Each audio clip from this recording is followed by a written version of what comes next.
Chennai shopping మాల్లో ఉగాది వేడుకలు. మీ పండుగ షాపింగ్ చెన్నై షాపింగ్ మాల్లో చేయండి. అందమైన వస్త్రాలతో పాటు విలువైన బహుమతులు పొందండి.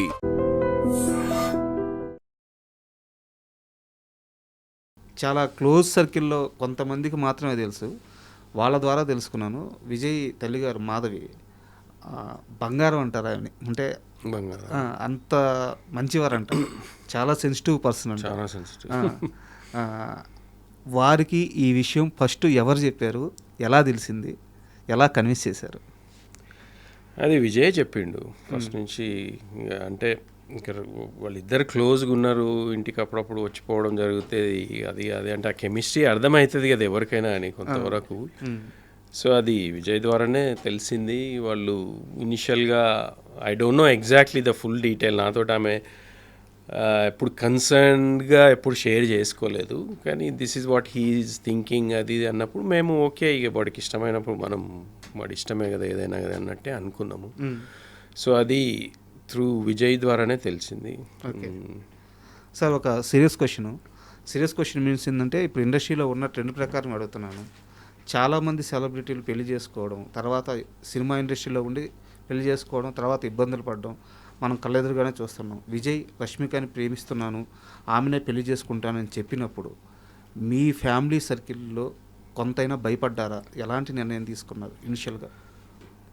విజయ్ విషయం పక్కన పెట్టండి, మీరు కానీ మీ సిస్టర్ కానీ మీ బావగారు కానీ మీ వరకు ఎలా అనిపించింది? కన్సర్న్స్ అయితే ఉంటాయి తప్పకుండా. ఎందుకంటే మనం ఇండస్ట్రీలో చూస్తున్న ప్రతి ఫ్యామిలీలో ఏదో ఒక ఇన్సిడెంట్స్ అయితేనే ఉన్నాయి పెళ్ళిళ్ళు. ఆ కన్సర్న్ అయితే మా అందరికీ ఉండింది. అది నేనైతే విజయ్తో ఎప్పుడూ షేర్ చేయలేదు.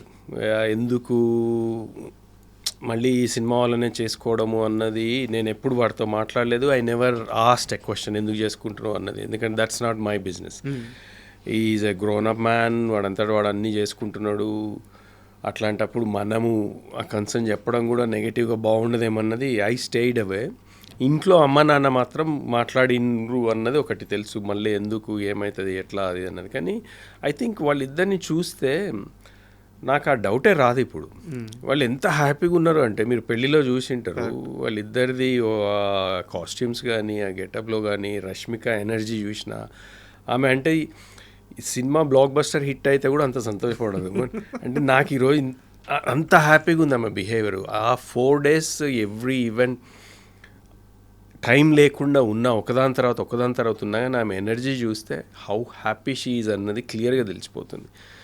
వాళ్ళిద్దరికి ఆ అండర్స్టాండింగ్ ఉంది. అంటే they stayed as a friends together for a long time now, almost 5-6 years connection ఉంది. కాబట్టి ఫ్రెండ్లీగా స్టార్ట్ అయినా కానీ they understood it's not a decision సడన్గా ఏదో ఒక ఇన్ఫాచ్యుయేషన్ తోటి క్రియేట్ అయింది అయితే కాదు. They took their time.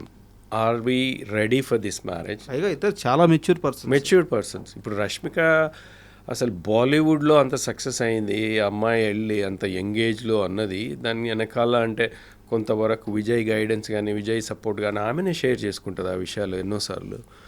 అదంతా అంటే వాళ్ళకి ఆ కనెక్షన్ ఉంది కాబట్టి, ఆ కెమిస్ట్రీ కరెక్ట్ వర్కౌట్ అయింది కాబట్టి they decided I think we should అన్నది. సో దాంట్లో మాకైతే డౌట్ ఏం లేదు.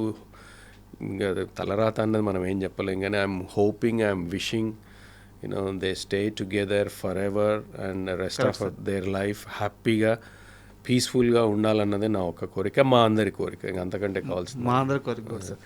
అండ్ మీరు వీరి పెళ్ళికి ఇన్వైట్ చేయడానికి పెద్ద పెద్ద సెలబ్రిటీలు ఇన్వైట్ చేయడానికి అందరి దగ్గరికి మీరే వెళ్ళారు. సీఎం రేవంత్ రెడ్డి గారి దగ్గరికి కూడా మీరే వెళ్ళారు. ఆయన ఎలా రిసీవ్ చేసుకున్నారు, ఏమన్నారు? సీఎం రేవంత్ రెడ్డి గారి దగ్గరికి నేను వెళ్ళలేదు. విజయ్ ఫస్ట్ పోయిండు. విజయ్ పోయిన తర్వాత మా సిస్టర్ పోయి వారి వైఫ్కి సెపరేట్గా పోయినారు. తర్వాత మళ్ళీ రష్మిక కూడా వేరే సెపరేట్గా వెళ్ళి వచ్చిండ్రు. సో రష్మిక తరఫు నుంచి కూడా ఇన్విటేషన్ అన్నట్టుగా. నేను మిగతా పొలిటీషియన్స్ అందరికీ మేనమామగా నాకే పడ్డది ఆ డ్యూటీ. ఇంట్లో అంటే విజయ్ అందరి దగ్గర వెళ్ళలేడు, పెళ్లి పనిలో ఉన్నారు, మా బావగారు కూడా బిజీగా ఉన్నారు, అది నువ్వే చూసుకోవాలని నాకు ఫస్టే చెప్పిండ్రు. సో అపాయింట్మెంట్లు తీసుకొని ప్రతి ఒక్కరి దగ్గరికి వెళ్ళినాం. బట్టి విక్రమార్క గారి దగ్గరికి వెళ్ళాం. బట్టి విక్రమార్క గారు చాలా మంచిగా రిసీవ్ చేసుకున్నారు. వారి బ్రదరు మల్లు అనంతరాములు గారు ఉండేది వెనకట, వారితో మాకు చాలా పరిచయం. మా అన్నయ్య ఊరిలో సర్పంచ్గా ఉన్నప్పుడు అది చాలా అంటే అది నేను షేర్ చేసుకుంటే వారు ఇంకా హ్యాపీ అయినారు. దాని ద్వారా ఇంకా కొంచెం కనెక్షన్ ఎక్కువైంది. ఆ రోజు బిజీగా ఉన్నా నేను తప్పకుండా వచ్చిపోతా అన్నారు. ఇంకా ఇంత స్టోరీ చెప్పినాక నేను రాకుండా ఎట్లుంటున్నా తప్పకుండా వస్తానన్నారు ఆ రోజు. సో అది I felt very happy. Bandi Sanjay గారి దగ్గర కూడా చాలా స్పెండ్ చేసినాం. వారు అంటే ఇంకా నేను సినిమా వాడిని అని తెలిసి వారు అటు ఏదో ఒక స్టోరీ గురించి అంటే బెంగాల్లో జరుగుతున్న ఒక ఇన్సిడెంట్ని మీరు ఒక రైటర్ని పెట్టుకొని రాయండి, మీకు అంత సపోర్ట్ ఇస్తా, చాలా పవర్ఫుల్గా ఉంటుందని ఒకటి హీ రిక్వెస్టెడ్. ఐఎమ్ ఎక్స్ప్లోరింగ్ అది ఒకసారి నేను మళ్ళీ కలుద్దామని అన్నారు. So I'm gonna meet him and find out ఎవరు అన్నది. బెంగాల్లో ఎవరో ఉన్నారంట, మా దగ్గరికి వెళ్ళి కనెక్షన్ అని. సో వీళ్ళందరి దగ్గరికి తర్వాత పొంగులేటి గారి దగ్గరికి వెళ్ళినాం, మహేష్ గారి దగ్గరికి వెళ్ళినాం, కోమటిరెడ్డి వెంకటరెడ్డి గారి దగ్గరికి వెళ్ళినాం. వీళ్ళందరూ మంచిగా రిసీవ్ చేసుకున్నారు and they all came for the wedding. So I was very happy నాకు ఆపర్చునిటీ దొరికినందుకు. తర్వాత రేవంత్ రెడ్డి గారు పెళ్ళైన తర్వాత ఆయన పెళ్ళైన తర్వాత వచ్చినప్పుడు ఫోటోలు అది రిసెప్షన్కి వచ్చేది ఉండింది వారు, కానీ అప్పుడు ఢిల్లీలో సడన్గా ఏదో ప్రోగ్రామ్ ఉండి వెళ్ళిపోయినారు. మళ్ళీ నెక్స్ట్ డే కాల్ చేసి లేదు నేను ఇంటికి వస్తా అది అని అన్నారు. సో ఆ రోజు ఈవినింగ్ ఇంటికి వస్తే మేమందరం కలిసాం. చాలా మంచిగా ఒక 1 hour స్పెండ్ చేసిండు ఇంట్లో. తెలంగాణ ముచ్చట్లన్నీ ముచ్చట పెట్టుకుంటే ఇంకా ఆయన మాట్లాడే విధానం బాగుంటుంది కదా, జోకులు చేసుకుంటా. We spend good time. And కాసేపు ఈ పెళ్లి విషయం పక్కన పెడితే మీ కెరీర్ విషయానికి వస్తే కేవలం మీ కెరీర్ అనే కాదు సార్, మొత్తం మీరు కానీ మీ బావగారిది కానీ విజయ్ దేవరకొండ గారిది కానీ మొత్తం మీవందరినీ చూస్తే సినిమా వెనక మీరు పరిగెడుతున్నారు, బట్ సినిమా కూడా మీ వెనకే పరిగెడుతుంది. అవునా?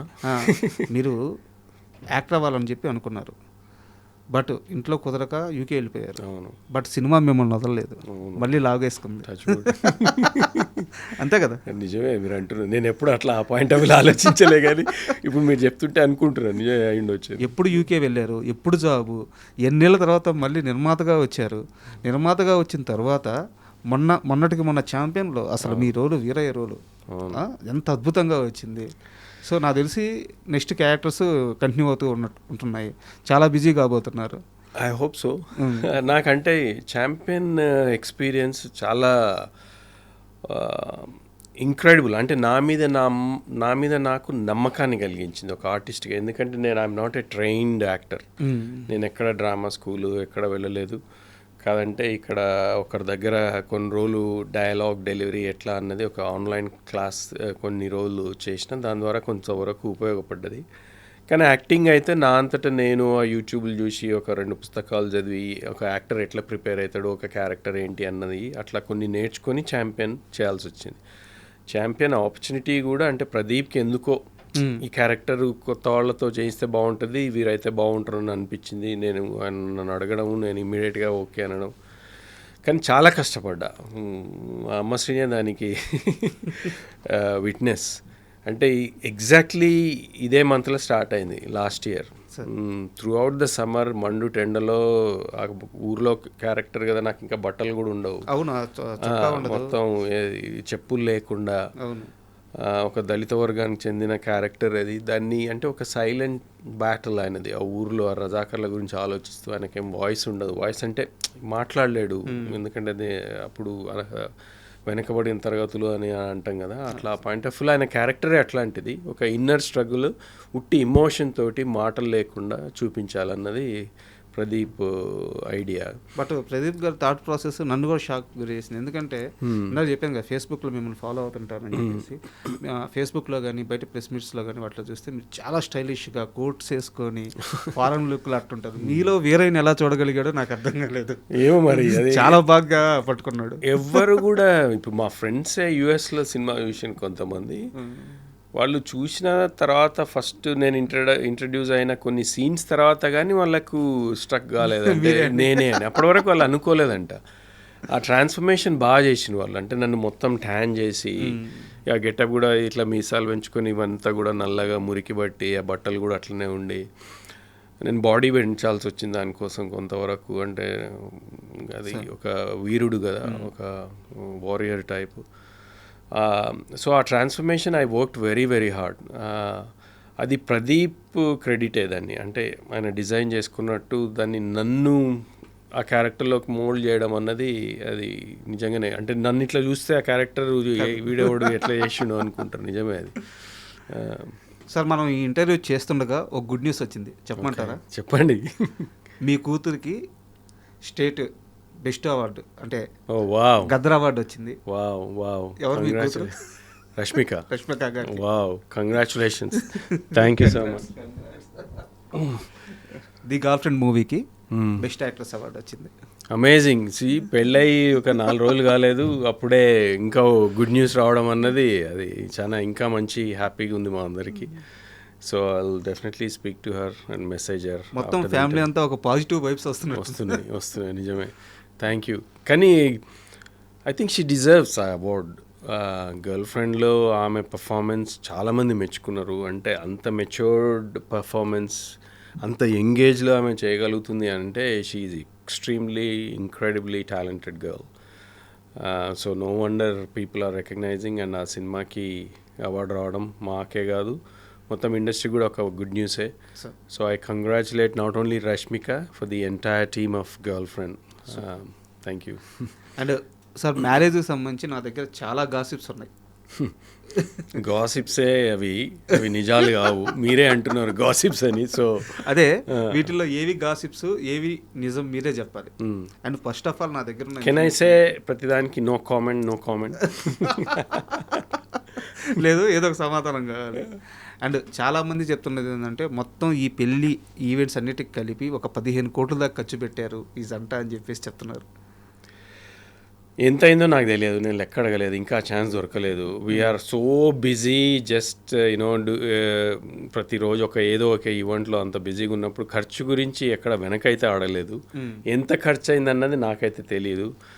ఈ నెక్స్ట్ 2-3 డేస్లో మా సిస్టర్ దగ్గర పోయి అడిగితే ఒకసారి లెక్క చూసుకుంటే నాకు ఐడియా వస్తుందేమో.